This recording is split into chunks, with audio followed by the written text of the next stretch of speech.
আজকের রেসিপি সবার প্রিয় চিলি পনির ম্যাগি।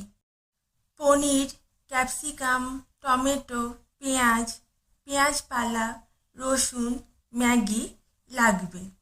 আর লাগবে সাদা তেল, বাটার, নুন, গোলমরিচ, চিনি, ম্যাগি মশলা, টমেটো সস, চিলি সস আর কাঁচা লঙ্কা। প্রথমে পনিরে নুন, চিনি, গোলমরিচ, ম্যাগি মশলা আর টমেটো সস ভালোভাবে মাখিয়ে নিতে হবে। পনিরগুলো কিউব শেপে, পেঁয়াজ, ক্যাপসিকাম, টমেটো স্কোয়ার শেপে কাটতে হবে। আমারও মায়ের নতুন চ্যানেল কি করি আজে তোমাদের সবাইকে ওয়েলকাম। তারপর সামান্য তেলে পনিরগুলো ভেজে নিতে হবে গোল্ডেন ব্রাউন কালার আসা অবধি।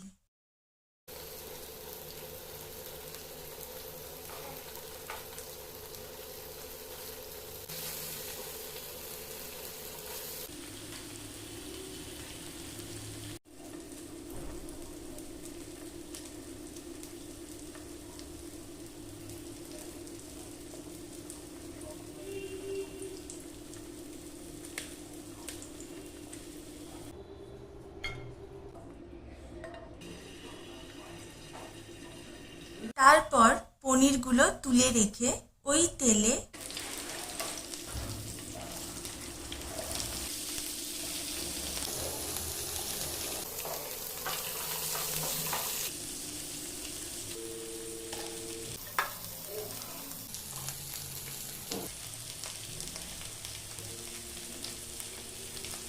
রসুন কুচি, ক্যাপসিকাম, পেঁয়াজ, কাঁচা লঙ্কা কুচি দিয়ে সামান্য ভাজা হলে তাতে টমেটোটা দিলাম। টমেটোটা নরম হলে পেঁয়াজ পাতাগুলো আর সসগুলো মানে tomato sauce, red chilli sauce, নুন, চিনি দিয়ে সামান্য ভাজা হলে সামান্য জল দিলাম। গ্রেভিটা ঘন হলে তাতে ভাজা পনিরগুলো দিয়ে দিলাম।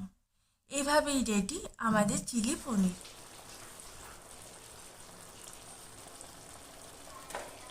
আমি টমেটো সসটা কম দিয়েছিলাম বলে পরে 2 বার আবার টমেটো সস মিশিয়েছি চিলি পনিরে গ্রেভিটা তৈরি হওয়ার সময়। বেশি গ্রেভি বানানোর জন্য সামান্য কর্নফ্লাওয়ার জলে গুলে মিশিয়ে নিতে হবে। চিলি পনিরটা তুলে রাখলাম এবং ওই ফ্রাইং প্যানে জল দিলাম। জলটা ফুটলে ম্যাগি নুডলসটা দিলাম। ভেঙো না, এতে লম্বা নুডলস পাওয়া যাবে না। সেদ্ধ হলে ম্যাগি মশলা দিলাম আর জলটা পুরোপুরি ফুটিয়ে শেষ করে দিতে হবে এবং ম্যাগি রেডি।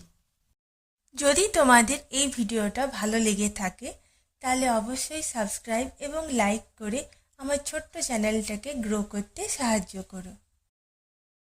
এবার চিলি পনিরটা ম্যাগিতে ভালোভাবে মিশিয়ে নিলেই রেডি আমাদের চিলি পনির ম্যাগি।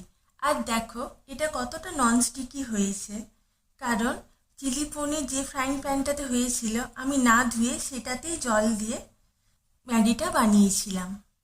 এর ফলে চিলি পনিরের গ্রেভির টেস্ট কিছুটা ম্যাগিতে মিশে গেছে। আর অবশ্যই চিলি পনির ম্যাগিতে সবার শেষে আমুল বাটার একটু মিশিও, এতে টেস্টটা আরও এনহ্যান্স হবে। আমার এই চিলি পনির ম্যাগি রেসিপিটা তোমরা বাড়িতে বানিয়ে খেও এবং জানিও অবশ্যই কেমন লাগলো তোমাদের খেতে। Thank you for watching.